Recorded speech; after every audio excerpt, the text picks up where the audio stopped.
मैं एक जांबाज बर्मा और थाईलैंड के घने जंगलात से गुजरकर रांगामाटी पहुंच चुका हूं।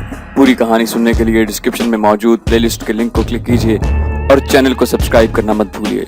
सब्सक्रिप्शन के बटन को दबाइए और बेल आइकन पर क्लिक कीजिए ताकि आपको हमारी तमाम कहानियां मिलती रहें। और इस वीडियो को लाइक और शेयर करने के साथ साथ हमारे फेसबुक पेज को भी फॉलो कीजिए जिसका लिंक डिस्क्रिप्शन में मौजूद है। और सबसे अहम, कमेंट करके हमें बताइए कि आपको हमारी वीडियोस कैसी लग रही है।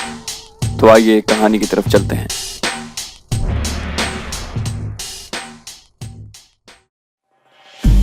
चकमा निस्बतन एक पुरअमन कबीला है। अगर आप दुनिया भर के ममालिक की आबादी पर नजर डालें तो आपको मालूम होगा कि हर मुल्क की सारी आबादी का बमुश्किल 2% हिस्सा उसके मुल्क के दिफाई इदारों में काम करता है, और वो भी तनख्वाह के एवज। चकमा कबीले के लड़ाकों को तो तनख्वाह भी नहीं मिलती थी। मुझे आमने सामने मज़ाहमत का खदशा कम था, लेकिन जहरीले और बेआवाज तीरों का ज्यादा। अगर 30-40 तीर अंदाज भी अपने जिस्मों को मुख्तलिफ रंगों से कैमोफ्लाज करके हम पर तीर बरसाते तो हम सब हलाक हो सकते थे। हवेली के तमाम पहरेदारों और बेशतर खादिमों को गुज़श्ता रात ही मैंने हवेली से बाहर निकलवा दिया था। रात का खाना भी हमने नहीं खाया था और अब भूख और थकन से हम सब की हालत अबतर हो रही थी। मैं इसी बारे में सोच रहा था कि जनान खाने से बड़ी तश्तरियों में गर्मा गर्म पराठे, अंडों के ऑमलेट और चाय दानियों से भाप उड़ाती चाय की केतलियां लिए रानी की खादमाएं बरामद हुई। उनके साथ सरदार का छोटा बेटा भी था। वो सीधे मेरे पास आया और बताया कि रानी साहिबा ने मेरे और मेरे साथियों के लिए भिजवाया है। मैंने इन खादमाओं को हवेली के मुख्तलिफ जगहों पर पहरा देने वाले अपने साथियों के पास भिजवाया। राजा के बेटे ने कहा कि रानी साहिबा मिलना चाहती हैं। नाश्ते से फारिग होकर अपनी हालत ठीक ठाक करके मैं राजा के बेटे के साथ रानी से मिलने जनान खाने में गया। मुझे अंदर जाने से पहले ही अपने साथियों से इत्तला मिल चुकी थी कि हवेली के बाहर कबीले के लोगों का जमघट्टा लग गया है जिसमें मुसलसल इजाफा हो रहा है, और पहरे पर मौजूद मेरे साथियों ने उन्हें हवेली से दूर रखने के लिए 2 हवाई फायर किए हैं। मैंने रानी को राजा त्रिदेव का खत देते हुए उसे मुख्तसरन रांगामाटी तक पहुंचने के वाकयात और तफसील से रांगामाटी में पेश आने वाले हालात बताए, और ये भी कहा कि अगरचे मेरे साथी सफर की सऊबतें सहते सहते निढाल हो चुके हैं, लेकिन हम आखिरी सांस और आखिरी गोली तक उनकी हिफाजत का जिम्मा उठाते हैं। मैंने उन्हें बताया कि इस वक्त हवेली के बाहर कबीले के लोग खासी बड़ी तादाद में जमा हो चुके हैं। उनके क्या इरादे हैं ये तो हमें मालूम नहीं, लेकिन मेरे साथी उन्हें फायर आर्म से हवेली से दूर रखने की कोशिश कर रहे हैं। रानी मेरी बात सुनकर धीमे से मुस्कुराई और बोली कि मुझे और मेरे छोटे बेटे को अपने साथियों की हिफाजत में हवेली के दरवाजे पर ले चलो, देखो क्या होता है। मैंने कैसर और नंबर 2 को अपना एक साथी बुलाने को कहा और हम 5 के साथ रानी और छोटा बेटा हवेली के दरवाजे पर गए। रानी के चेहरे से जरा सी भी परेशानी जाहिर नहीं हो रही थी और बड़े एतमाद के साथ उसने हवेली का दरवाजा खोलने का हुक्म दिया। दरवाजा खुलते ही रानी और उसका लड़का हमारे घेरे से निकलकर सामने आ गए। कबीले वालों के जम्मे गफीर ने जो ही रानी और लड़के को देखा फौरन खामोश हो गए। रानी ने इशारे से सबको अपने करीब बुलाया और अपनी कबायली जबान में उनसे खिताब करने लगी। वो क्या कह रही थी ये तो हमारी समझ में न आया, लेकिन मजमे पर एक सुकूत तारी था। रानी ने कई बार आसमान, अपने बेटे और मेरी तरफ इशारा किया। उसकी 15-20 मिनट की तकरीर के दौरान मजमे से ऐसी आवाजें आईं जिनसे हैरानी, खुशी और हमारे लिए दादो तहसीन का इजहार होता था।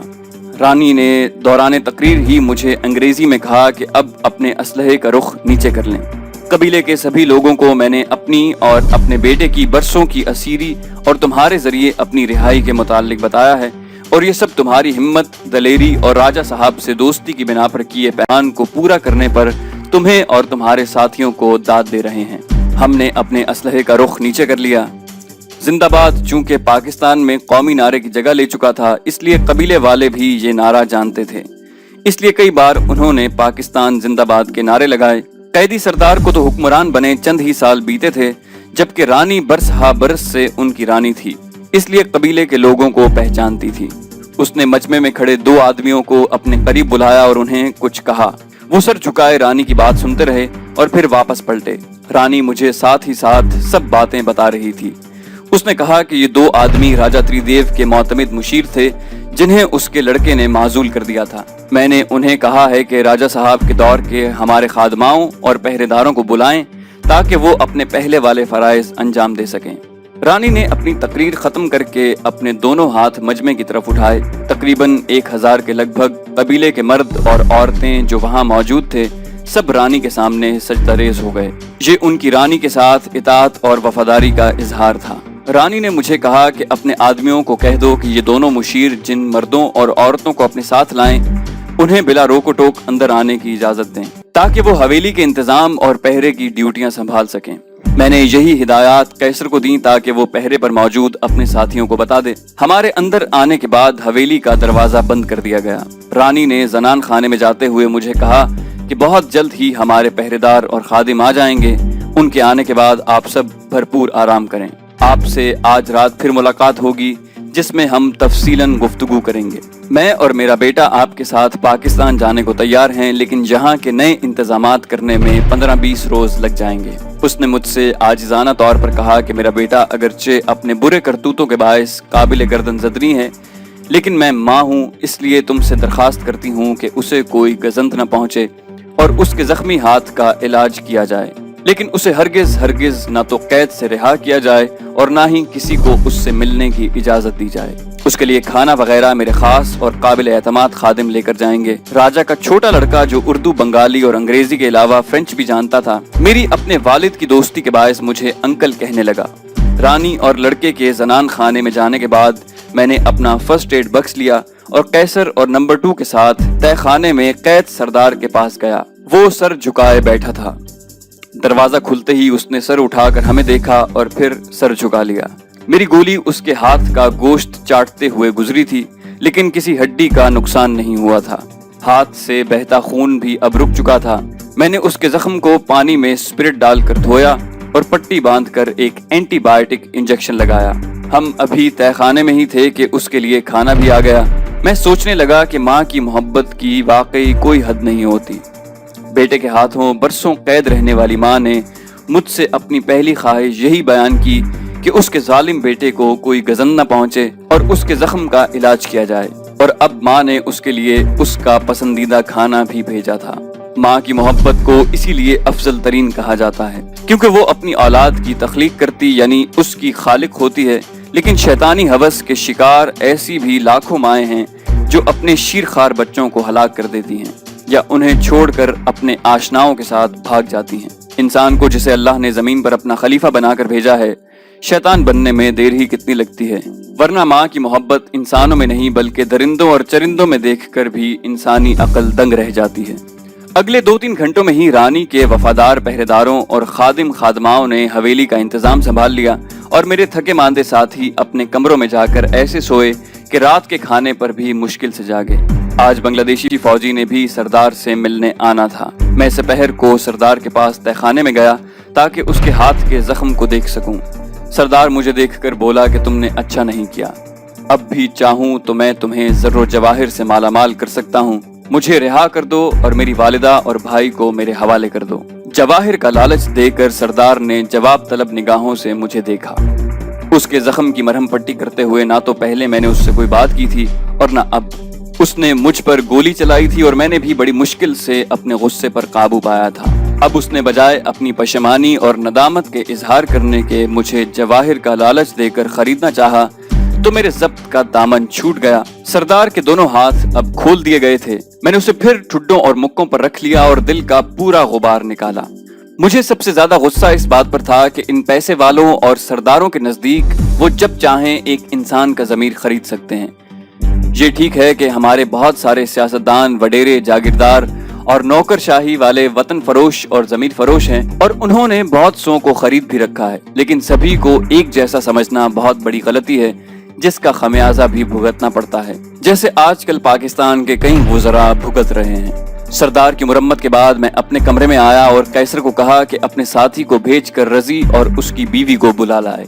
मैं और मेरे साथी गैर मुतवक्के तौर पर ऐसे हालात में घिर चुके थे जो हमारे वहमो गुमान में भी न थे। मूरंग और मग कबाइल से तसादुम और रानी और उसके लड़के के हमारे हमराह जाने के बायस इस दुश्वार गुजार रास्ते से वापस जाना नामुमकिन था। रांगा माटी की महल्लाती साजिशों का हमें यहाँ पहुँचने तक कतई इल्म न था। मुझे यहाँ आकर यकीन हो चुका था कि चकमा कबीले में मौजूदा सरदार के हामियों की भी अच्छी खासी तादाद मौजूद थी जो हमारी पुरअमन वापसी की राह में हायल हो सकती थी। अगर हम बांग्लादेश के शहरों में से गुजरने का खतरा मोल लेने को भी तैयार हो जाते तो सड़क के रास्ते को तो बांग्लादेशी फौज ने बंद कर रखा था और करनाफली दरिया से स्टीमर के जरिए चिटागोंग जाने के वाहिद रास्ते पर करनाफली पेपर मिल्स की फौजी चौकी पर हमारे हमले के बायस वो रास्ता भी अब खारिज अज बहस था। चकमा कबीला और सरदार कम से कम रांगा माटी में तो महफूज थे, लेकिन हम यहाँ पर भी सरदार के हामियों के हाथों किसी वक्त भी नुकसान उठा सकते थे।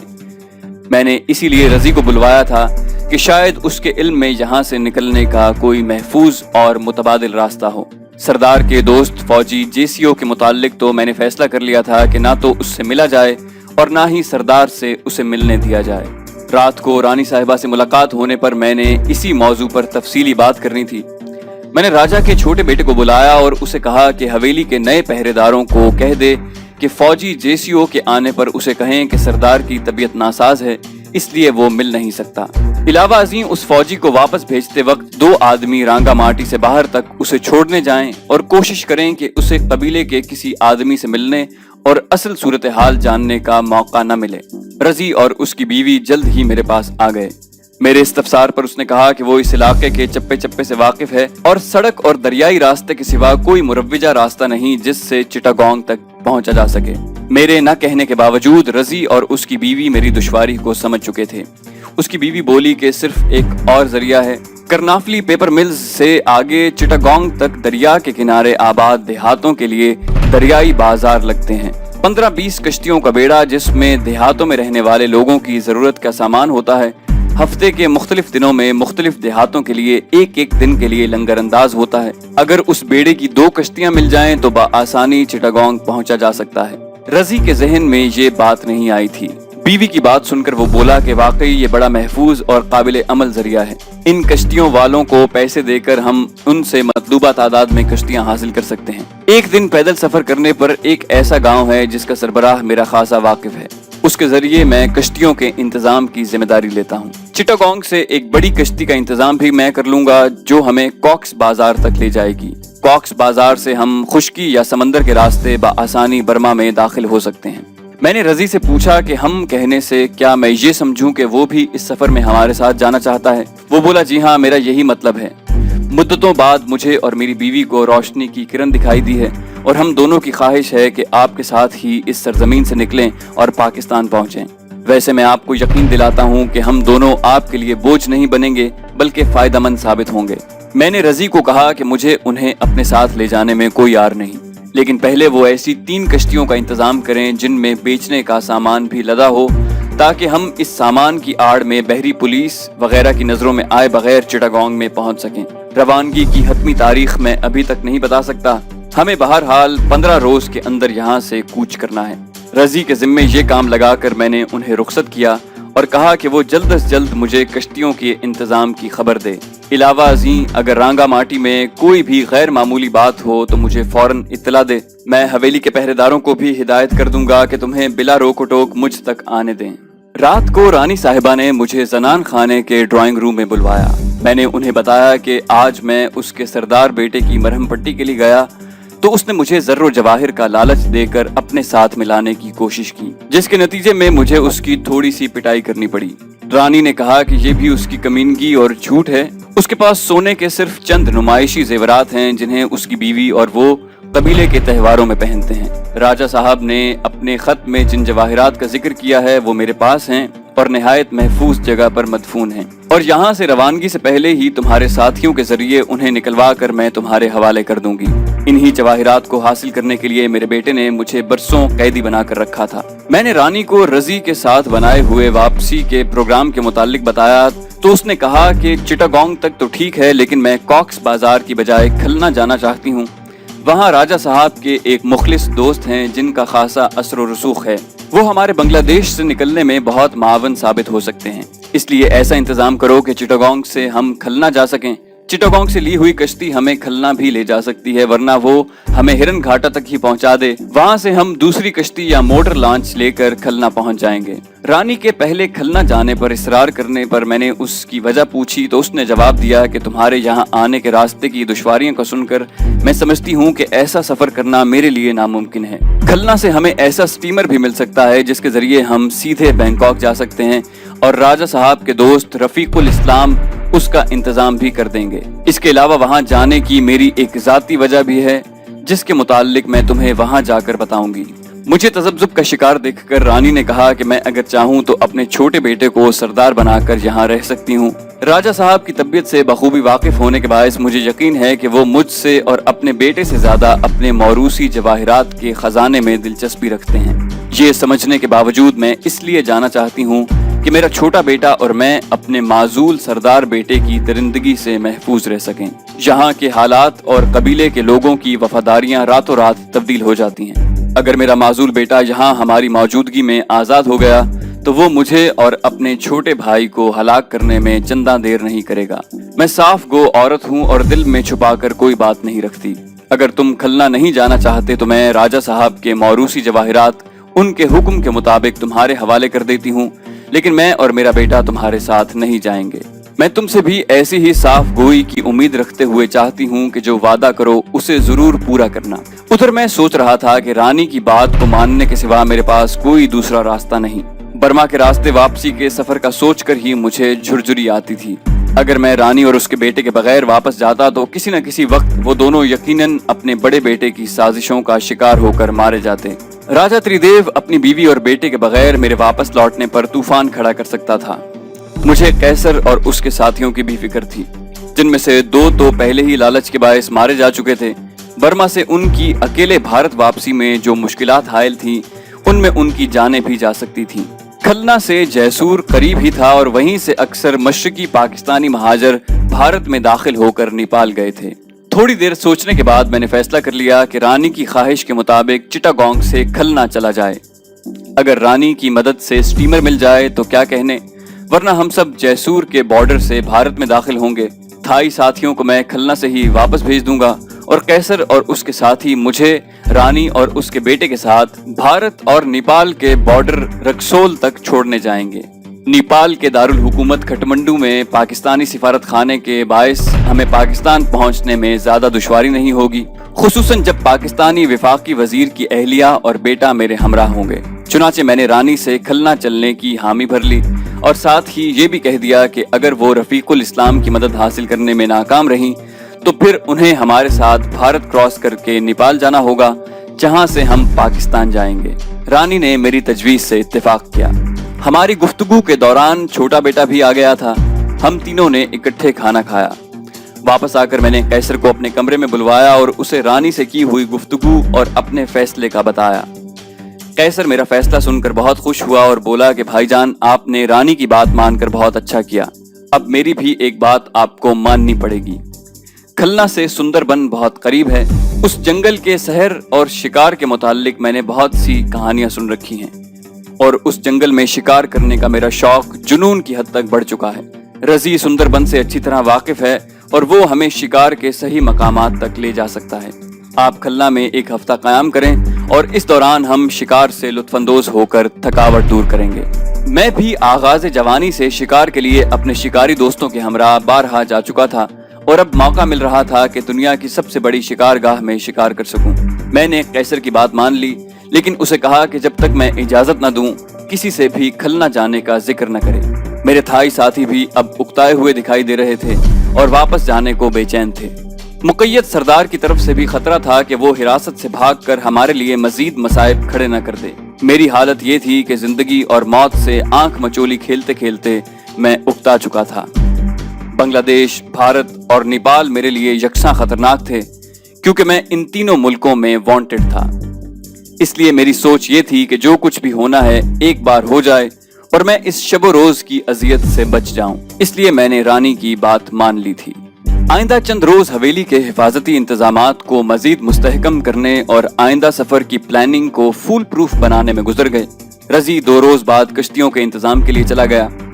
اس کی غیر موجودگی میں اس کی بیوی ہر روز سپہر کے وقت میرے پاس آتی اور مجھے رانگا ماٹی میں سردار کی حراست اور معزولی کے بعد رانی کی رہائی اور قبیلے کے لوگوں سے خطاب کے بعد ان کے ملے جلے رجحانات کے متعلق بتاتی۔ رانی کے مشیر بھی دن کا بیشتر وقت حویلی میں گزارتے اور ہر روز رانی سے ملاقات کرتے۔ اندرونی خبریں مجھے کلپنا کے ذریعے مل رہی تھیں۔ اسی نے مجھے بتایا کہ میری اور رانی کی سختی سے ممانعت کے باوجود باہر سے 2 آدمی معزول سردار کے بال کاٹنے اور حجامت بنانے کے لیے آئے تھے اور رانی نے انہیں سردار کے پاس جانے کی اجازت دے دی تھی۔ यहाँ तक तो बात ठीक थी, लेकिन कल्पना ने जब ये बताया कि दोनों हज्जाम बगैर बाल काटे और हजामत बनाए ही वापस चले गए तो मेरा माथा ठनका। मैं थोड़ी देर के बाद माजूल सरदार के पास तहखाने में गया। मेरे साथ कैसर के 2 साथी लड़के भी थे। मैंने उनके साथ मिलकर कमरे की मुकम्मल तलाशी ली, लेकिन कोई काबिल एतराज चीज हमें न मिली। मैंने सरदार से पूछा कि उसने हज्जामों को बगैर बाल कटवाए वापस क्यों भेज दिया, तो वो बोला कि मेरी मर्जी, बाल कटवाने को जी नहीं चाहा और मैं तुम्हारे हर सवाल का जवाब देने का पाबंद नहीं हूँ। सरदार के अंदाज़े गुफ्तगू में अभी भी वही रौनक थी। मैंने लड़कों को कहा कि सरदार की जिस्मानी तलाशी भी लो, उसके लिबास से भी कोई चीज बरामद ना हुई। हज्जामों को तलब करना और उनसे बगैर कोई काम लिए वापस भेज देने का सरदार ने कोई भी तसल्ली बख्श जवाब न दिया। आखिरी कोशिश के तौर पर मैंने लड़कों को दोबारा तलाशी लेने का कहा और खुद सरदार के सामने बैठकर उसके चेहरे के उतार चढ़ाव के तासुरात का जायजा लेने लगा। सरदार मुझसे आंखें मिलाने से कतरा रहा था और मैंने ये भी नोट किया कि उसकी निगाहें कई बार कमरे के अकब में बनी वाहिद खिड़की, जिसकी दीवार एक अमूदी चट्टान पर थी, और कमरे में पड़े सोफे पर कई बार रुकी। मैंने लड़कों को कहा कि मेज को घसीट कर खिड़की के पास ले जाएं और उस पर चढ़कर खिड़की की बैरूनी हिस्से का जायजा लें। खिड़की के बैरूनी हिस्से पर बारिश के पानी को रोकने के लिए एक छज्जा बना हुआ था। लड़कों ने उस छज्जे के ऊपर हाथ से टटोला तो एक मजबूत और तकरीबन 100 फुट लंबी रस्सी मिली। इसका मतलब था कि कैद होने के बाद सरदार को खिड़की के रास्ते फरार होने के लिए ये रस्सी मुहैया की गई थी। रस्सी को देखकर सरदार का रंग फक हो गया। अब हमने कमरे की दोबारा तलाशी लेनी शुरू की। सरदार के बिस्तर के गद्दे को भी जगह जगह से टटोल कर देखा गया, वहां कुछ भी नहीं था। मैंने लड़कों को कहा कि अब सोफे को चारों तरफ से अच्छी तरह से देखें। जब सोफे को उल्टा गया तो उसके नीचे लगे अस्तर को काट कर एक सुराख बनाया हुआ था। सुराख में हाथ डालकर लड़के देखने लगे तो सरदार के चेहरे पर हवाइयां उड़ने लगी। उसका माथा पसीने से भीग गया। मैंने अपना पिस्टल निकाल कर सरदार की तरफ किया और लड़कों को कहा कि अस्तर को फाड़ कर सोफे के अंदरूनी हिस्से का अच्छी तरह से जायजा लें। जब अस्तर को फाड़ा गया तो एक रिवॉल्वर और गोलियों का एक डिब्बा, एक पेन और लिखाई के लिए कागज और एक फौजी वॉकी टॉकी सोफे के स्प्रिंगों में फंसे हुए बरामद हुए। गोया फरार का मंसूबा मुकम्मल तैयार था, जिस पर सिर्फ अमल होना बाकी था। 32 बोर का रिवॉल्वर सिर्फ फौजी ही इस्तेमाल करते हैं और वॉकी टॉकी का सेट भी फौजी था, क्योंकि उस पर बंगाली में यूनिट नंबर और सीरियल नंबर लिखे हुए थे। मैंने सेट को ऑन किया तो मालूम हुआ कि बैटरी पूरी तरह चार्ज है। मैंने सिवाय रिवॉल्वर के दूसरा सारा सामान सरदार के सामने रखते हुए कहा, तुम्हारा फरार का मंसूबा तो पकड़ा गया, अब बेहतरी इसी में है कि मुझे खुद ही तमाम तफसीलात बता दो और ये सामान फराहम करने वालों के नाम और ठिकाने भी लिख कर दे दो। अगर तुमने मेरी इस पेशकश को कबूल न किया तो मैं तुम्हारी जबान खुलवाने के लिए वो तरीके इस्तेमाल करूंगा जिनसे तुम्हारी सिर्फ चंद हड्डियां ही टूटेंगी और पाँव की तमाम उंगलियां कट जाएंगी और तुम्हारा चेहरा मस्ख हो जाएगा। तुम माजूर हो जाओगे और कभी भी सरदार बनने के काबिल नहीं रहोगे। तुमने मेरी कैद में होने के बावजूद जो हरकत की है, उसके जवाब में तुम्हारी जबान खुलवाने के लिए मैं तुम्हारे साथ बदतरीन सुलूक करने में भी हक बजा निभाऊंगा। मैंने ये धमकी महज इसलिए दी थी कि सरदार मेरी बातों से ही ब्रेकिंग पॉइंट पर आ जाए, वरना इस धमकी को अमली जामा पहनाने का मेरा हरगिज इरादा न था। भारत में मेरी हिरासत के दौरान DMI वालों ने मुझे ऐसी ही धमकियां देकर मेरी जुबान खुलवाने की कोशिश की थी और उसमें नाकामी के बाद उन्होंने मुझ पर बदतरीन तशद्दुद किया था। उसके बावजूद मुझसे वो एक लफ्ज तक न बुलवा सके, क्योंकि मेरे महकमे ने मेरी ट्रेनिंग के दौरान मुझे तशद्दुद बर्दाश्त करने की तरबियत भी दी थी। और सबसे अहम बात ये थी कि मैं अपने मुल्क और वतन से अपनी जान के एवज गद्दारी करने का सोच भी नहीं सकता था। और मेरा यकीन था, है और इंशाअल्लाह आखिरी सांस तक रहेगा कि अपना मजहब और कबीले के लिए जान का नजराना पेश करने वाले मुसलमान शहीद होते हैं और ये बुलंद तरीन दर्जा हासिल करना हर सच्चे मुसलमान की सबसे बड़ी ख्वाहिश होती है। सरदार ना तो मुसलमान था और ना ही वो अपने मजहब और मिल्लत के लिए हमसे सफारा था। जाती इक्तदार की ख्वाहिश तशद्दुद की पहली लहर के साथ ही खत्म हो जाती है और हमारे साबिका बरसरे इक्तदार सियासतदानों की तरह वो भागकर बरतानिया और अमेरिका में सियासी पनाह तलब करते हैं या उसकी दरखास्त करते हैं। उनके मुकाबले में हमारे जांबाज और दलेर फौजी हजारों लाखों गोलियों और आग बरसाते गोलों के दरमियान यूं बेधड़क चले जाते हैं जैसे उन पर फूल बरस रहे हों। उसकी वजह उनका वाज़ेह नस्बुल ऐन और शहादत का दर्जा पाने की आरजू होती है। میں نے لڑکے کو کہا کہ اسی رسی کے ساتھ سردار کو باندھ کر اور چھت میں پڑے کنڈے میں رسی ڈال کر اسے الٹا لٹکا دو۔ لڑکے ابھی سردار کے ہاتھ پاؤں باندھ ہی رہے تھے کہ سردار بول اٹھا کہ میں سب کچھ بتاتا ہوں، کوئی بات چھپا کر نہیں رکھوں گا، مجھ پر یقین کرو اور مجھے جسمانی اذیت نہ دو۔ میں نے کہا ہم اپنا کام کر رہے ہیں، تم بولنا شروع کرو۔ اگر تم نے سچ بولا اور اپنی سچائی کے ثبوت دیے اور ہمیں اس پر یقین بھی آ گیا تو تمہیں اذیت نہیں دی جائے گی، لیکن تمہاری بکواس سننے کے لیے ہم اپنا وقت ضائع نہیں کریں گے۔ ایک بات کا دھیان رکھنا کہ تمہارے پاس آنے والے دونوں حجام ہماری سختی کو برداشت نہ کرتے ہوئے سب کچھ پٹر پٹر بول دیں گے۔ یہ واکی ٹاکی اور ریوالور دونوں فوجی استعمال کے ہیں جنہیں تمہارے دوست JCO نے فراہم کیا ہے، اور انہیں یہاں پہنچانے والے دونوں حجام ہی ہیں۔ سچائی تک پہنچنے کے لیے ہمیں زیادہ تردد نہیں کرنا پڑے گا، اس لیے تمہاری بہتری اسی میں ہے کہ تم خود ہی ہمیں سب کچھ تفصیلاً بتا کر اذیت سے بچ جاؤ۔ میں نے سردار کو یہ وارننگ دے کر لڑکوں کو اشارہ کیا جو اب تک سردار کے ہاتھ پاؤں باندھ کر اسے الٹا لٹکانے کے لیے کنڈے میں رسی ڈال رہے تھے۔ سردار کو میری گفتگو سے یقین ہو چکا تھا کہ اب صرف سچ بول کر ہی وہ بچ سکتا ہے۔ وہ کہنے لگا کہ ریوالور اور واکی ٹاکی مجھے JCO نے بھیجے تھے۔ میرے پاس آنے والے دونوں شخص واقعی حجام ہیں، لیکن یہ سب سامان وہ لے کر آئے تھے۔ میرے ایک ہمدرد اور بہی خواہ نے دوسرا واکی ٹاکی اپنے پاس رکھا ہے تاکہ مجھ سے رابطہ کر سکے۔ اس کا نام موہن رام ہے اور وہ میرا مشیر بھی ہے۔ پروگرام کے مطابق مجھے کسی رات کو کھڑکی کے راستے یہاں سے نکل کر اس کے پاس جانا تھا۔ اس نے اپنے حامیوں کو اکٹھا کر رکھا ہے۔ اس کے ساتھ مل کر ہمیں حویلی پر شب خون مارنا اور آپ لوگوں کو ہلاک کر کے حویلی پر قبضہ کرنا تھا۔ میری ماں اور بھائی کو بھی اسی شب خون کے دوران قید کرنا اور ماں سے موروثی جواہرات کے حصول کے بعد ان دونوں اور اپنی رانی کو بھی ہلاک کرنا شامل تھا۔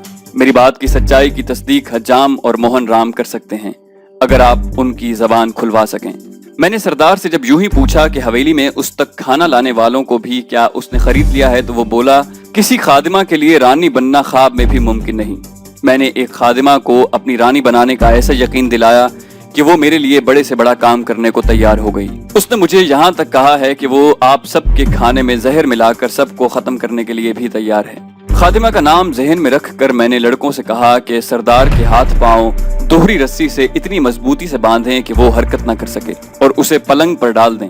اس کام سے فارغ ہو کر کمرے سے نکلتے ہوئے میں نے سردار کو کہا کہ تمہاری باتوں کی تصدیق کر کے میں آج رات پھر یہاں آؤں گا اور پھر فیصلہ کروں گا کہ تم سے کیا سلوک کیا جائے۔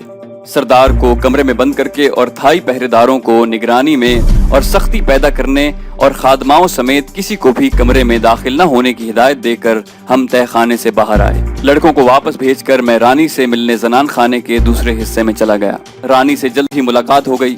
میں نے اسے ریوالور اور واکی ٹاکی دکھاتے ہوئے کہا کہ تمہاری ممتا کے باعث میں اپنی اور اپنے ساتھیوں کی جان گنوانے کو ہرگز تیار نہیں، اس لیے میں مجبوراً حویلی کے تمام اختیارات خود سنبھال رہا ہوں۔ میں نے اس غدار خادمہ کا بتایا تو رانی نے اسے فوراً طلب کیا۔ وہ آئی تو رانی نے تنزیہ طور پر اسے نئی رانی کہہ کر مخاطب کیا۔ وہ سمجھ گئی کہ اس کا بھید کھل چکا ہے۔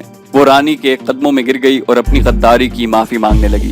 رانی نے یکایک اپنے لباس کے اندر سے ایک خنجر نکالا اور خادمہ کی پیٹھ میں گھونپ دیا اور بولی کہ غداروں کے لیے یہی معافی ہے کہ انہیں زندگی کے بوجھ سے آزاد کر دیا جائے۔ تڑپتی خادمہ کو اسی حالت میں چھوڑ کر رانی نے اپنے مشیر کو طلب کیا اور اسے سارا واقعہ بتا کر کہا کہ موہن رام اور دونوں حجاموں کو حراست میں لے کر حویلی میں لے آئے۔ مشیر کے ساتھ میں نے اپنے 2 مسلح تھائی ساتھی بھی بھیج دیے۔ 2 گھنٹے کے اندر ہی تینوں بندھے ہاتھوں حویلی میں پہنچا دیے گئے۔ رانی کا غصہ عروج پر تھا۔ اس نے حویلی کے صحن میں ان تینوں سے کچھ سوال کیے۔ اسی اثناء میں حویلی کے تیر انداز پہرے دار وہاں آ چکے تھے۔ اس نے رانی کے حکم پر ان تینوں پر تیر برسائے اور وہ وہیں ڈھیر ہو گئے۔ واپسی پر میں نے رانی کو کہا کہ یہاں پر ایک ایک لمحہ ہمارے لیے مزید مشکلات پیدا کر رہا ہے، اس لیے ہمیں جلد از جلد یہاں سے روانہ ہو جانا چاہیے۔ رانی میری بات سے اتفاق کرتے ہوئے بولی کہ میں بھی انہی حالات کے پیش نظر یہاں سے جلد نکلنا چاہتی ہوں۔ کل رات تمہارے ساتھیوں کے ذریعے مدفون خزانہ نکلوا کر تمہارے حوالے کر دوں گی۔ اس کے بعد روانگی میں جتنی تاخیر ہوگی وہ تمہاری وجہ سے ہوگی۔ ہم چلنے کے لیے ہر دم تیار ہوں گے۔ ادھر میں سوچ رہا تھا کہ قبیلے میں اپنے مخالفین اور سازشیوں کو تو رانی نے ٹھکانے لگا دیا، لیکن اپنے سردار بیٹے کے متعلق وہ بالکل خاموش ہے اور مجھے پہلے بھی کہہ چکی ہے کہ اسے کوئی گزند نہ پہنچے۔ اسے زندہ چھوڑنے کی صورت میں ہمارے حویلی سے رخصت ہوتے ہی سردار ہمیں رانگا ماٹی میں ہی روک لے گا یا کم از کم بھرپور مزاحمت کرے گا۔ اس کا کوئی حل نہ رانی کے پاس تھا اور نہ میرے پاس۔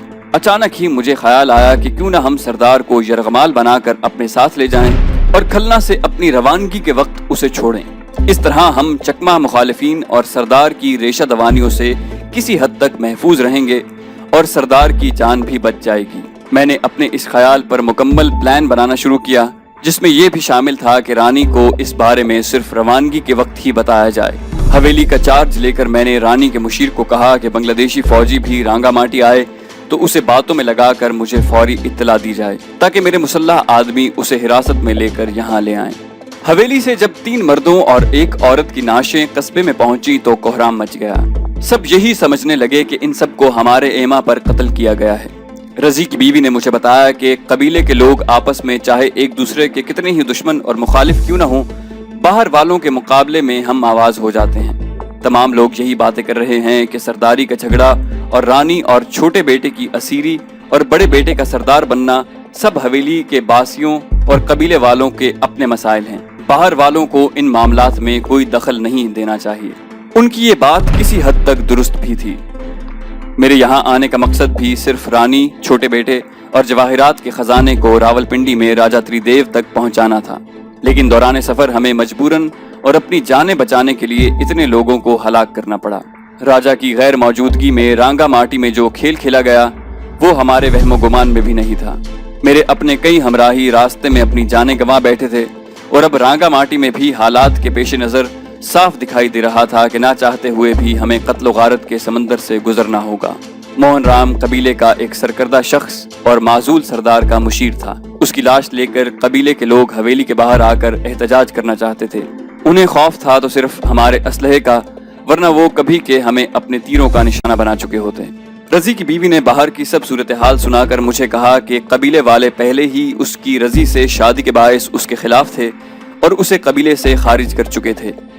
अब हवेली में उसके आने से वो उसके पहले की निस्बत बहुत ज्यादा खिलाफ हो चुके हैं और उसने यहाँ तक सुना है कि कबीले के कुछ शरपसंद लोग उसके झोंपड़े को आग लगाकर झोंपड़े के साथ उसे भी भस्म कर देना चाहते हैं। लिहाजा उसे हवेली में ठहरने की इजाजत दी जाए और जब रजी वापस आ जाए तो वो भी यहीं रहे और ये दोनों मियाँ बीवी हमारे साथ ही रांगामाटी से रुखसत हों। मैंने उसे हवेली के जनान खाने में रहने के लिए भेज दिया। तकरीबन दोपहर के वक्त हमें इत्तला दी गई कि रानी के मुशीर को जहरीले तीरों से हलाक कर दिया गया है और शरपसंद उसके बीवी बच्चों को घर में जिंदा जला देने के दरपे हैं और उसके घर को घेरे में ले रखा है। मुशीर के चंद हामी और दोस्त अभी तक तो शरपसंदों को रोके हुए हैं, लेकिन उनकी मज़ाहिमत कम पड़ती जा रही है, जबकि आग लगाने वालों और मुखालिफों की तादाद में इजाफा हो रहा है। मुझे अब फौरी फैसला करना था, क्योंकि मेरे ख्याल में मुशीर के घर को आग लगाने के बाद मुखालिफिन ने हवेली का रुख करना था और उनके गैज़ो गज़ब का सेंटर पॉइंट मैं और मेरे साथी थे। मैंने बजाय महसूर होकर अपना दिफा करने के फौजी इस्तिलाह में दुश्मन की जमीन पर लड़ने के मकूले पर अमल करते हुए मुशीर के घर पर मुखालिफिन से 2-2 हाथ करने को तरजीह दी। 2 थाई और कैसर के एक साथी को हवेली में छोड़कर बाकी सारे थाइयों के साथ छोटा बड़ा असलहा लेकर मुशीर के घर जाने का फैसला किया। हवेली के चंद तीरंदाज भी हमारे साथ थे और वही हमें मुशीर के घर ले गए, जिसे कम से कम 300-400 बलवाइयों ने घेर रखा था और अब वो मिट्टी के तेल में तर किए हुए कपड़े अपने तीरों पर लगाकर जलते तीर घर पर फेंक रहे थे। रांगामाटी में राजा की हवेली समेत सारे साहिब हैसियत लोगों के घर में लकड़ी बहुत ज्यादा इस्तेमाल होती थी, जो जलते तीरों की बारिश में बहुत जल्द आग पकड़ सकती थी। ये देखकर मैंने ये तहैया कर लिया कि बलवाइयों को आज ऐसा मजा चखाऊंगा जिसे वो मुद्दतों फरामोश नहीं कर सकें। हमारे वहां पहुंचने पर पीछे खड़े बलवाइयों ने हमें देखा, लेकिन इससे पहले कि वो संभल सकते, हमने उन पर सीधा फायर खोल दिया।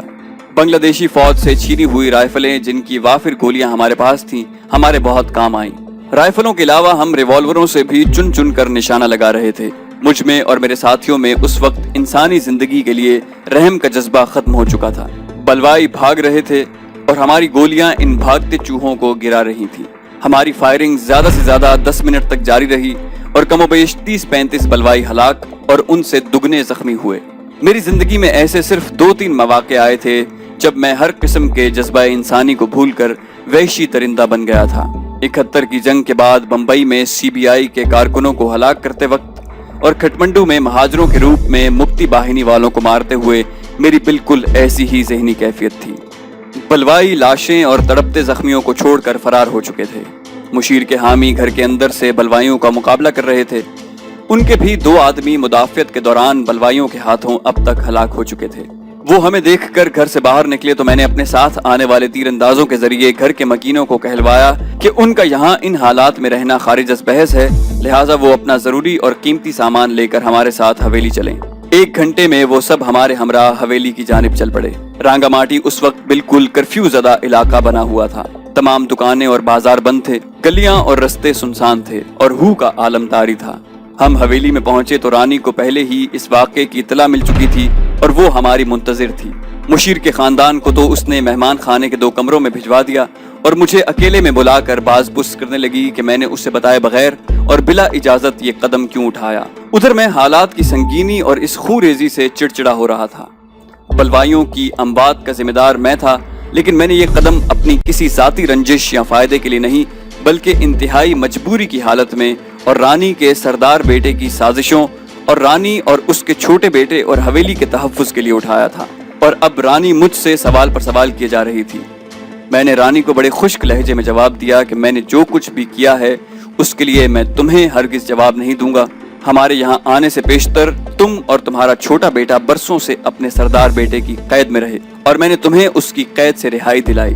اب تک جو کچھ بھی ہوا ہے اور آئندہ ہوگا اس کا واحد ذمہ دار تمہارا بیٹا ہے۔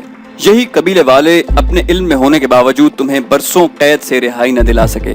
آج ہی تم نے اپنے قبیلے کے 3 مردوں اور 1 عورت کو تیروں اور خنجر سے ہلاک کیا ہے، جس کے نتیجے میں بلوائیوں نے تمہارے مشیر کو مار ڈالا اور وہ اس کے گھر کو آگ لگا کر گھر کے افراد کو بھی زندہ جلانے کے درپے تھے۔ اس کے بعد انہوں نے حویلی کا رخ کرنا تھا اور اگر انہیں ہمارا خوف نہ ہوتا تو وہ آج یقیناً تمہاری اور تمہارے بیٹے کی تکہ بوٹی کر دیتے۔ تمہیں قید سے رہائی کیا ملی کہ تم مجھ سے باز پرس کرنے اور حکم چلانے لگ گئی ہو؟ یاد رکھو کہ تم بے شک راجا کی بیوی ہو، لیکن میرے لیے محض ایک بے بس عورت ہو جسے میں راجا کو دیے ہوئے قول کو نبھاتے ہوئے یہاں سے لے جانے کے لیے آیا ہوں۔ میں نے تمہیں پہلے ہی یہ کہہ دیا تھا کہ میں فوری طور پر حویلی کے انتظامات سنبھال رہا ہوں، اس لیے یاد رکھو کہ میں اپنے کسی قول و فعل کا تمہیں جواب دے نہیں۔ اس لیے آئندہ مجھ سے نہ تو کبھی رانی بن کر سوال کرنا اور نہ ہی میرے معاملات میں دخل دینا، ورنہ میرے پاس اس کا صرف ایک ہی حل ہے کہ میں اپنے ساتھیوں کے ساتھ یہاں سے فوری چلا جاؤں۔ تمہارے مخالفین اور معزول بیٹے کو جب ہمارے جانے کا علم ہوگا تو وہ ہمارا تو کچھ نہیں بگاڑ سکیں گے، کیونکہ ہمارے پاس اتنا اسلحہ اور گولیاں ہیں کہ تمہارے قبیلے جیسے 3-4 مزید قبیلے بھی سامنے آ جائیں تو انہیں بھی ختم کر کے ہمارے پاس خاصا ایمونیشن بچ جائے گا۔ تم اپنا سوچو کہ تمہارا بڑا بیٹا اور اس کے حامی تمہارا کیا حشر کریں گے۔ میں جانتا تھا کہ اقتدار کا نشہ سب کو اور خصوصاً جب کوئی عورت چاہے وقتی اقتدار ہی حاصل کرے اتنا زیادہ چڑھ جاتا ہے کہ وہ ہوش و حواس سے عاری ہو جاتی ہے۔ اسی مصنوعی نشے کو اتارنے کے لیے یہ میں نے رانی کو حالات کے آئینے میں اس کا اصل عکس دکھایا تھا۔ رانی جو پہلے بڑھ چڑھ کر بول رہی تھی میری باتیں سن کر بالکل بھیگی بلی بن گئی، اس کے منہ سے آواز تک نہیں نکلتی تھی۔ رانی سے ایک عام عورت بننے میں اسے چند لمحے لگے۔ بڑی مری ہوئی آواز میں وہ بولی کہ آئندہ آپ کے معاملات میں میری اور میرے چھوٹے بیٹے کی طرف سے ہرگز دخل اندازی نہ ہوگی۔ اگر آپ مناسب سمجھیں تو آج رات ہی مدفون خزانہ نکال لیں۔ پاکستان کب اور کس راستے سے جانا ہے وہ بھی آپ کا فیصلہ ہوگا۔ جب تک رانگا ماٹی میں ہمارا قیام ہے میں صرف آپ کی مرضی اور اجازت سے حویلی کے اندر اور باہر آپ کے احکامات کے مطابق قبیلے کے لوگوں سے رابطہ کروں گی، کیونکہ زبان نہ جاننے کے باعث آپ ڈائریکٹ ان سے بات نہیں کر سکتے۔ رانگا ماٹی سے نکلنے کے بعد آپ میری آواز تک نہ سنیں گے۔ آپ سے میری ایک التجا ہے، مجھے اور میرے بیٹے کو بخیر و عافیت راجا صاحب تک پہنچا دیں۔ رانی کو اس کا صحیح مقام دکھا کر میں تہہ خانے میں معزول سردار کے پاس گیا۔ تھائی پہرے دار نے اتنی سختی کر رکھی تھی کہ سردار کے لیے بھیجا گیا کھانا بھی ابھی ویسے ہی پڑا تھا، کیونکہ سردار کے ہاتھ اور پاؤں بندھے ہوئے تھے۔ میں نے پہرے دار کو بھیج کر 2 ساتھیوں کو بلوایا جنہوں نے سردار کے ہاتھ پاؤں کھولے۔ بھوک سے سردار کا برا حال تھا، وہ کھانے پر ٹوٹ پڑا۔ میں نے اسے واضح اور 2 ٹوک الفاظ میں کہا کہ اس نے حراست سے بھاگنے کا جو پلان بنایا تھا اس کے نتیجے میں نہ صرف اس کا یہ حال ہوا بلکہ رانی بننے کے شوق میں مبتلا خادمہ، اس کا مشیر اور دونوں حجام بھی زندگی سے ہاتھ دھو بیٹھے۔ اس کے حامیوں نے رانی کے مشیر کو ہلاک کر کے اس کے گھر کو آگ لگانی چاہی تو درجنوں حامی تو موقع پر ہی ہلاک کر دیے گئے، جبکہ 20 مزید زخمی حامی اب تک مر چکے ہیں۔ اور اس سب قتل و غارت کی وجہ وہ ہے۔ اگر وہ ہمارے خلاف سازشیں نہ کرتا تو حالات اس نہج تک نہ پہنچتے۔ اب بھی وقت ہے کہ وہ انسان بن جائے اور ہمیں مزید خون خرابے کیے بغیر یہاں سے جانے میں تعاون کرے۔ जब उसी ने बिलाखिर राजा बनना है तो क्या वो सब्र से चंद रोज यहाँ गुजार नहीं सकता? सरदार खामोशी से मेरी बातें सुनता रहा और कुछ सोचकर बोला कि मेरा ये आपसे वादा है कि मैं आपके रास्ते में अब ना तो कोई रुकावट डालूंगा और ना ही यहाँ से फरार होने और ना ही किसी से राब्ते की कोशिश करूंगा। जज्बा खैर सगाली के तौर पर उसने अपने पलंग के एक पोशीदा खाने से एक बड़ा खंजर निकाल कर मुझे दिया और बोला कि तलाशी के दौरान ये जगह आपकी नजरों में ना आ सकी। अब तो आपको यकीन आ गया होगा कि मैंने आपसे अब जो वादा किया है उसे वफा करूंगा।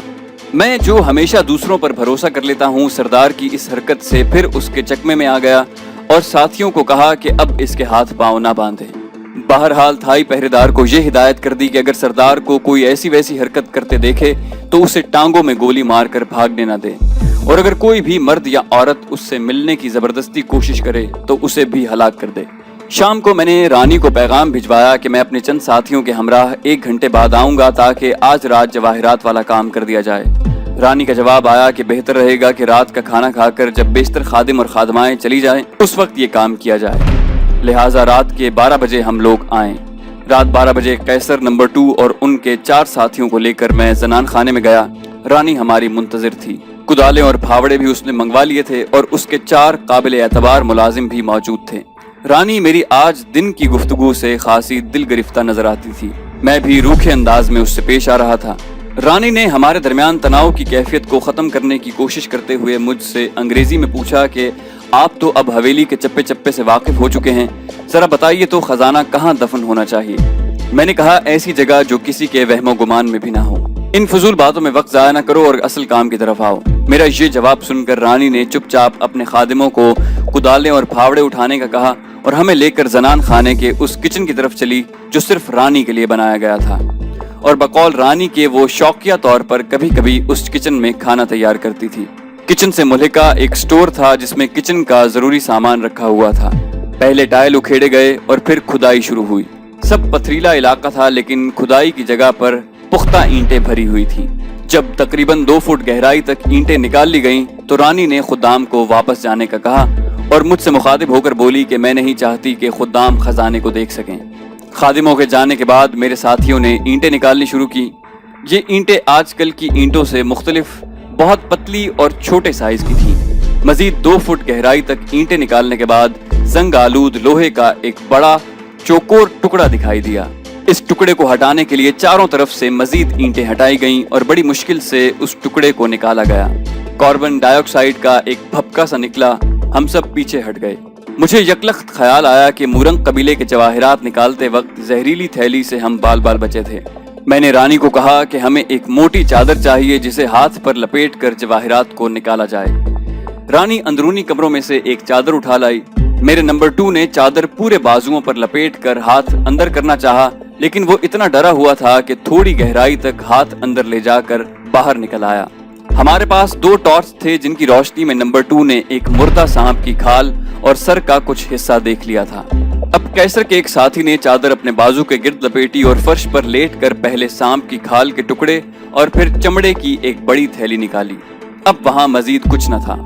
थैली एक तरफ रखवा कर मैंने लोहे का ढक्कन फिर वहीं रखने और उस पर ईंटें रखने का कहा। आध घंटे में ये काम हो गया और टाइल लगाकर हम इस खोदी गई जगह को तकरीबन पहली जैसी हालत में ले आए और स्टोर का सामान वापस अपनी जगह पर रखकर हम सब अंदरूनी ड्राइंग रूम में आ गए। मैंने रानी से खंजर लेकर और हाथों पर चादर लपेटकर चमड़े की थैली को चाक करके उलट दिया। कमरे में पेट्रोमैक्स की रोशनी थी। इस थैली में से कम 300 गैर तरशे हीरे, याकूत, पुखराज, नीलम और जुमुर्द हमारे सामने कालीन पर ढेर पड़े थे। उनमें कुछ जवाहिरात गैर मामूली तौर पर बड़े थे और बाकी भी खासे बड़े साइज के थे। हम सब इस खजाने को फटी फटी आंखों से देख रहे थे। मेरे अंदाजे के मुताबिक जवाहिर का ये खजाना 70 की दिहाई में कम से कम 30 करोड़ का होना चाहिए था। मेरे कहने पर रानी कागज और कलम ले आई और खजाने की तफसील दर्ज करके उस पर दस्तखत कर दिए। मेरे कहने पर कैसर ने चादर हाथ पर लपेट कर इन जवाहिरात को एक दूसरी चादर में डाला और बाथरूम में पानी से उनको खूब अच्छी तरह से धोया ताकि अगर उन पर भी जहर लगा हो तो धुल जाए। जवाहिरात को सुखाने के बाद मेरे कहने पर रानी तकियों के 3 गलाफ ले आई जिन्हें एक दूसरे में डालकर एक बड़ी थैली बना ली और सारे जवाहिरात और उनकी तफसील और रानी का दस्तखत शुदा खत भी इस थैली में डालकर एक रस्सी से उसका मुंह मजबूती से बांध दिया। रानी से रुखसत होकर हम सब मेहमान खाने में लौट आए। मुरंगों के खजाने के साथ अब इस खजाने की जिम्मेदारी भी मुझ पर थी और मेरे पास कोई ऐसी जगह न थी जहां इन जवाहिरात को महफूज कर सकूं। सोच सोच कर यही तरकीब जहन में आई कि इन्हें अपने जिस्म से बांध लूं, क्योंकि इस तरह इन तक किसी की पहुंच मेरे मरने के बाद ही हो सकती है। दोनों खजानों का कुल वजन तकरीबन 8 किलो था। उन्हें जिस्म से बांधने से मेरी मोबिलिटी यकीनन कम हो जानी थी, लेकिन इसके सिवा कोई चारा नहीं था। अगले रोज मैंने सब साथियों, रानी और उसके लड़के, कल्पना और रजी की बीवी को कहा कि किसी के इल्म में लाए बगैर चलने की पूरी तैयारी कर लें। रवानगी के वक्त सिर्फ 1 घंटे का नोटिस दूंगा। अब मुझे रजी की वापसी का बेचैनी से इंतजार था। मजीद 2 दिन उसके इंतजार में गुजर गए। इस दौरान रांगा माटी में हमारे खिलाफ क्या खिचड़ी पक रही थी, मुझे उसका कुछ भी इल्म न हो सका। मेरे साथी 2-3 बार कस्बे का चक्कर लगा कर आए। दुकानें वगैरह खुली थीं और बाजारों में लोगों की आमद और रफ्त भी मामूल के मुताबिक थी। रानी ने मुझसे इजाजत लेकर हवेली के चंद खादिम और खादमाओं को हवेली में ही रोक लिया था। पहरेदार और तीरंदाज भी हवेली से बाहर नहीं जाते थे। हवेली में मुकीम अफराद के लिए खुर्दनोश का सामान लेने मेरे 4 साथी खादिमों के साथ बाजार जाते और सामान लेकर आ जाते। खच्चरों के लिए घास भी यही लाते थे। हमीद सारा वक्त अपने कमरे में ही गुजारता था। हमने भी उसकी खामोशी और इस रविश पर कोई ध्यान न दिया। मुझे सबसे ज्यादा खतरा रांगा माटी से निकलते वक्त था। ये बजा कि मेरे तमाम साथी मुसल्लह थे, लेकिन रानी, उसके लड़के और सामान के साथ हम हमले की सूरत में किसी ओट में बैठकर मुकाबला करने की पोजीशन में न थे। हमें खुली जगह पर मुकाबला करना था और चकमा कबीले के लड़ाके रंगों से जिस्मों को कैमोफ्लाज किए दरख्तों के टहनों पर पत्तों में छुपकर बे आवाज जहरीले तीरों की हम पर बारिश कर सकते थे। बर्मा में जादूगरनी ने पानी के थाल में मुझे ऐसा ही मंजर दिखाया था। मैं इन हालात में ज्यादा से ज्यादा यही एहतियात कर सकता था कि हमला होने की सूरत में हमराही खवातीन और राजा के लड़के को खच्चरों पर बिठाकर दूर भेज देता और हम मर्द हमला आवरों से मुकाबला करते। साथियों को तरबियत देने के लिए मैंने हवेली के 3 पहरेदारों को मुंतखब किया और रानी के जरिए उन्हें समझाया कि वो सपहर 3 बजे जिस्मों को कैमोफ्लाज करके हवेली में 3 दरख्तों पर चढ़ जाएं और जब हम वहां से गुजरें तो हमारे इर्द गिर्द तीर फेंके जो हमें न लगे। ये इंतजाम करके मैंने सारे साथियों को कहा कि आज सपहर असलहे के बगैर हवेली के सहन में चहलकदमी करें। सिर्फ मैंने अपना पिस्तौल और रिवॉल्वर अपने साथ रखा और मुकर्रा वक्त पर साथियों से दोबारा तस्दीक करके कि वो सब गैर मुसल्लह हैं, मैं उन्हें लेकर हवेली के सहन में चला आया। मैंने अपने साथ असलहा सिर्फ इस खदशे के पेश नजर रखा था कि अगर तीरंदाजों की नीयत बदल जाए तो उन्हें जेर कर सकूं। हम दरख्तों के झुंड के करीब पहुंचे ही थे कि हमारे इर्द गिर्द तीर बरसने लगे। तीरों की बौछार देखकर मेरे गैर मुसल्लह साथी हैरान और शिश्दर इधर उधर भागने लगे। ये वाकया उनके लिए इंतहाई गैर मुतवक्के था कि उन्हें यकीनन ये ख्याल आया होगा कि उन्हें गैर मुसल्लह करके मैं दानिस्ता यहाँ इसलिए लाया हूँ कि वो तीरों का निशाना बने। मैंने तीर अंदाजों को इशारों से तीर फेंकने से रोका और नीचे उतरने का कहा। तीनों तीरंदाज दरख्तों से कूद कर नीचे आ गए तो मैंने अपने बिखरे हुए भागते साथियों को आवाजें देकर वापस बुलाया। वो शक व शुबे का शिकार सरासीमा पहले तो वहीं रुककर मुझे देखते रहे और फिर आहिस्ता आहिस्ता मेरे करीब चले आए। तीरंदाज भी मेरे करीब खड़े थे। मैंने सबको बताया कि मैंने ये सब कुछ आपकी अमली ट्रेनिंग के लिए किया था। बहुत मुमकिन है कि वापसी के दौरान हमें असल हमला आवरों से सामना करना पड़े।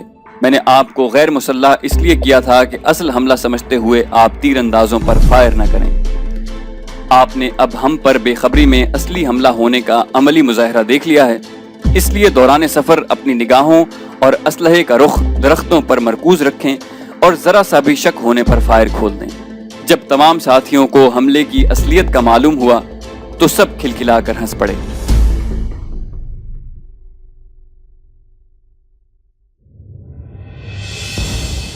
तो दोस्तों ये थी हमारी आज की वीडियो। जाने से पहले इस वीडियो को लाइक करना मत भूलिए। इसे लाइक कीजिए और शेयर कीजिए। साथ साथ हमारे फेसबुक पेज को फॉलो कीजिए जिसका लिंक डिस्क्रिप्शन में मौजूद है, और फेसबुक पर भी इस वीडियो को लाइक कीजिए और अपने दोस्तों के साथ शेयर कीजिए।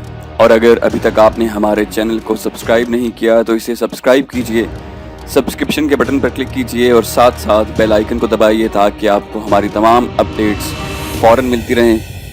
और साथ साथ कमेंट करके हमें बताइए कि आपको हमारी वीडियोस कैसी लग रही हैं। हम मज़ीद वीडियोस लेकर जल्दी हाजिर होंगे। अपना बेहद ख्याल रखिएगा। अल्लाह हाफ़िज़।